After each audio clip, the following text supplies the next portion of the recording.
Hey everyone, it's Ace. Welcome back. Today we're playing with the G3 battle rifle as engineer. If you want to find out if this weapon is good or not, leave a like and subscribe, and let's get into it. First, without wasting your time, I have prepared my build on the screen right now. You can see the stats I came up with. Control, I cranked this up as much as I possibly could without sacrificing or downright killing all the other stats. So the recoil here on the screen, you can see it's very familiar to the Car 15 video. As it goes up generally, you have to pull it a little bit down right, which for me is very easy to control. If for you that's not easy to control, I recommend changing a couple of attachments to get that control even higher up. Then we have our handling. I have a good reason why it's at 37, and you have to watch the video until the end, because at the end of the video I will go through that handling and the reasoning why we have it at 37. Then we have stability at 66. I tried to go with the stability being a little bit lower, but I noticed that the gun then starts to have a very weird shake when you're obviously holding down the trigger, and since this is a gun which has a very low damage fall off, I mean you can basically beam people nearly to a 50 meters, having good stability for me was quite important. And then we have accuracy, which it looks like it suffers here, but I've done some extensive testing with the hipfire, drop shotting people, which is obviously you can only do this from hipfire, and it always seems to work. You will see it throughout the course of this video. So this build, it really works for me. It feels good to use, it's accurate, and you still have some mobility. You're not super slow like you're holding an LMG or some of the other heavier weapons that as engineer obviously you can carry. As the other part of my loadout, I have my Glock 18. I will try the revolver and Desert Eagle at some point as well. I just don't have the coins yet to invest into those things because I'm trying to level up some of these main rifles of engineer as an engineer main to present all of them to you guys. As with most weapons as engineer, you have to have very good positioning and you have to have an element of surprise, which is what I'm doing here. You can see I was sitting in this corner, just basically camping, we can call it, and surprising the people who were coming in. Sometimes as engineer you cannot take more than one person at a time because, as we are well aware, you cannot heal yourself as an engineer, so having good positioning and knowing the maps is quite important. I have now around 30 or 33 hours in Delta Force in the course of these 10 days. This is just with me playing, not me just testing stuff in the test range and all the other stuff. So I really know the maps. This is another very good angle. If you can push here while the enemy tank is not there, you can just get free kills, especially on this mid-range where the G3 will be 2-shot kill to the head and 3-4 kills to the upper body. You can really just surprise people and take them out with absolutely no problem as an engineer. And then if people are pushing you, you have your mines, you have your drone to just buy yourself time and make sure that you get down those shots. Compared to the other battle rifles, G3 has excellent sound design. I really like how this gun feels and sounds. It feels punchy. The feedback when you're shooting people and when you're getting kills with it just feels more satisfying to me than the other battle rifles that I have been playing with, which would be the M7 battle rifle and Scar H. Those builds will be coming out as well. But if I had to roughly compare them immediately, I would say probably as the best all-rounder, I think the Scar H will probably win from these guns that I have built up. But I have to say that G3 battle rifle feels a bit more fun to use for me.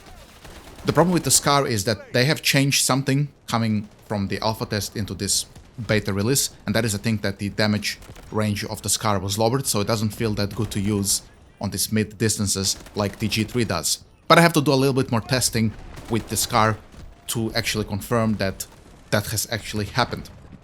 The G3 also offers pretty solidly quick reload time, which is quite impressive considering how big the cartridge is. We're here playing with 7x62 NATO, and the gun, as you can see right here, reloads, I mean, quite fast for a battle rifle, which means that you can really surprise people who maybe don't know what they're getting shot at, because the sound is very loud. They might be thinking you have an LMG like the M250 or the PKP Passionik, which have obviously very long reload, so people will sometimes push you, but you're already reloaded your weapon and you can just surprise them with this massive damage modifier that you have on this weapon.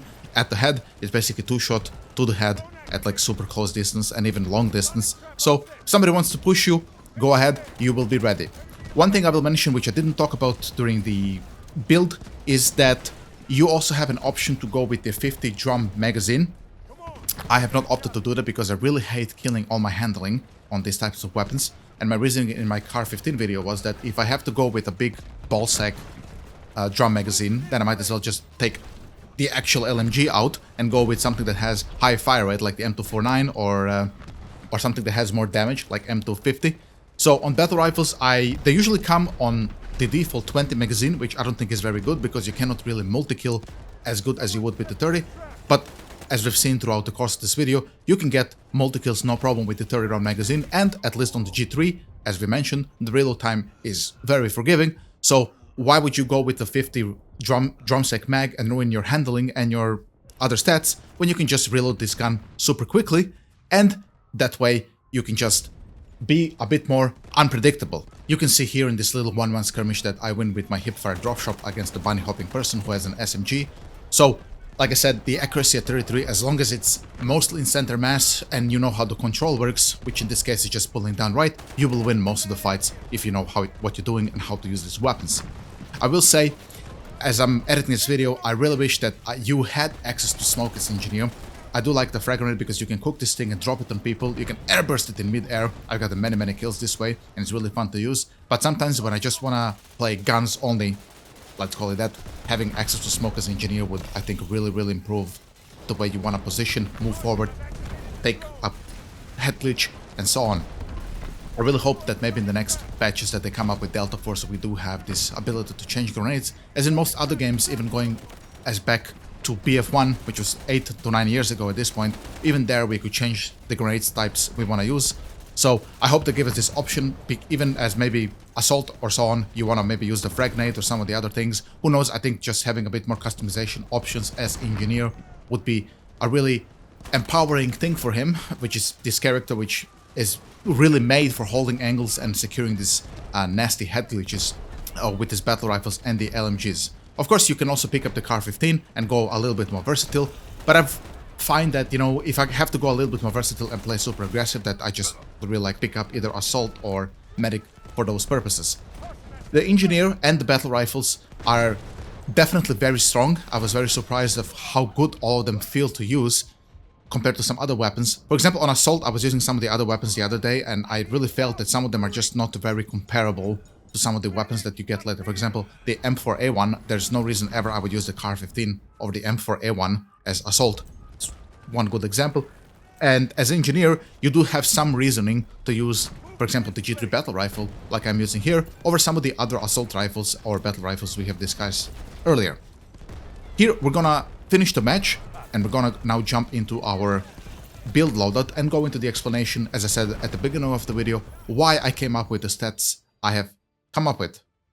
Our damage, as we discussed, is very good. Our multiplier fall-off is completely broken. We can pin people up to 50 meters, and the damage is excellent on all ranges. Our control, as we discussed, very simple to use in my opinion. You pull down right, it's a very tight pattern, you'll be fine just keeping control where it is. And then handling, the important part, I discussed it earlier. You can see our ADS speed definitely suffers, and you want to peak angles already being ADS rather than ADSing as you pick an angle. But the important part here, wire handling is where it is the sprint to fire speed here, which is excellent. It goes up only a little bit, and that's why here we have taken also the skeleton foregrip, which gives us excellent handling, and we get a little bit stability without losing too much. And at the stability, you can see that we have very good movement stability, and our lens stability while firing is excellent. Going lower than that didn't feel good to me, and accuracy, as we discussed, it's fine. I hope you enjoyed the video. Leave a like and subscribe. I'll see you next time.